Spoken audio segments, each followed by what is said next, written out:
हाय Lucas, अस्सलाम वालेकुम रहमतुल्लाहि व बरकातहू। आप सभी जहाँ भी हो खुश रहें, खुशहाल रहें, दुआ में हमें भी याद करें।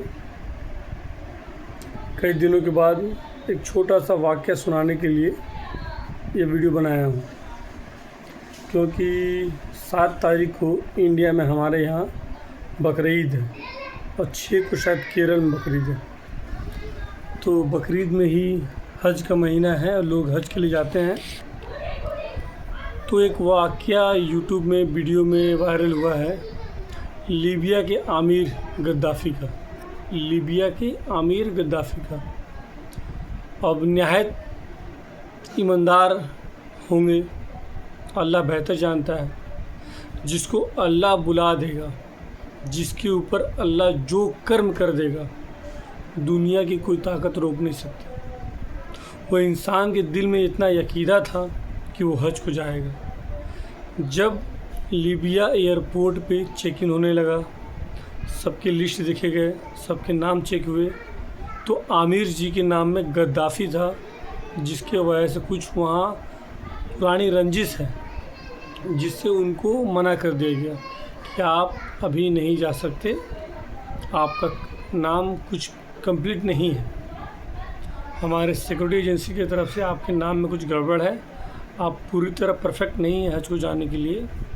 उसी में कुछ कर्मचारी, जो पुलिस कर्मचारी थे वहाँ के, उन्होंने कहा आप इस साल हज नहीं जा सकते, आपकी किस्मत में हज नहीं लिखा है शायद। लेकिन आमिर जी ने बोला कि मैं हज को जाऊंगा, इंशाल्लाह मैं हज को जाऊंगा। पायलट ने अपना जहाज़ का दरवाज़ा बंद कर दिया, और जब दरवाज़ा बंद कर दिया तो ये नहीं जा सकते, फ़्लाइट निकल गई। आमिर वहीं बैठे रहे कि मैं हज को जाऊंगा। तो कुछ देर बाद आवाज़ आई कि जो फ़्लाइट लीबिया से अरब को जा रही थी, कुछ तकनीकी ख़राबी के कारण रिटर्न आ रही है। तो फिर आमिर के दिल में खुशी की लहर दौड़ गई कि मुझे लिए बिना ये जहाज़ नहीं जा सकता। फिर जहाज़ आई, कुछ छोटी मोटी तकनीक ख़राब थी, फिर आधा एक घंटे में डोर बंद था, लोग यात्री बैठे थे, अंदर वो बन गया, फिर जहाज़ निकल रही थी। फिर भी आमिर को नहीं लिया गया। फिर भी आमिर दिल से बोलते रहे कि इंशाल्लाह मैं हज को जाऊंगा। फिर जहाज़ उड़ी, फिर 1 घंटे बाद खबर आया कि 10-20 मिनट के बाद कि जहाज़ में फिर से तकनीक ख़राब है, फिर जहाज़ रिटर्न आ रही है। तो जहाज़ फिर लीबिया आई, लीबिया एयरपोर्ट पे आई, फिर जहाज़ बनी, फिर जहाज़ गई, लेकिन आमिर नहीं गए। फिर भी आमिर को यकीदा था कि मैं जाऊंगा। आमिर एयरपोर्ट से बाहर नहीं गए। जितने कर्मचारी थे वहाँ के पुलिस कर्मचारी, उन्होंने कहा कि आप घर जाओ, आपकी किस्मत में हज नहीं है। लेकिन फिर तकनीक ख़राब हुआ तीसरी बार, फिर वो जहाज़ आई। इस बार पायलट ने खुद कहा आमिर जी को बुलाइए, आप बैठिए, तभी ये फ़्लाइट निकलेगी, जब तक आप बैठेंगे नहीं। वो बैठे, फिर तकनीकी प्रॉब्लम जो थी दूर की गई, फिर ये हज को निकल गया। तब जहाज़ में कोई दिक्कत नहीं। इसका मतलब कि अल्लाह जिसको बुलाए, पूरी दुनिया की ताकत उसे रोक नहीं सकती। उस जहाज़ की क्या औकात जो उड़ जाए बिना उस शख्स को लिए जिस पे अल्लाह ने उसकी सीट पर नाम लिख दिया कि आमिर को जाना है हज पे, बेशक जाएगा। तो दोस्तों, कहने का मतलब यही है, अल्लाह पे भरोसा रखिए, 5 टाइम नमाज़ पढ़िए, रोज़ा रखिए।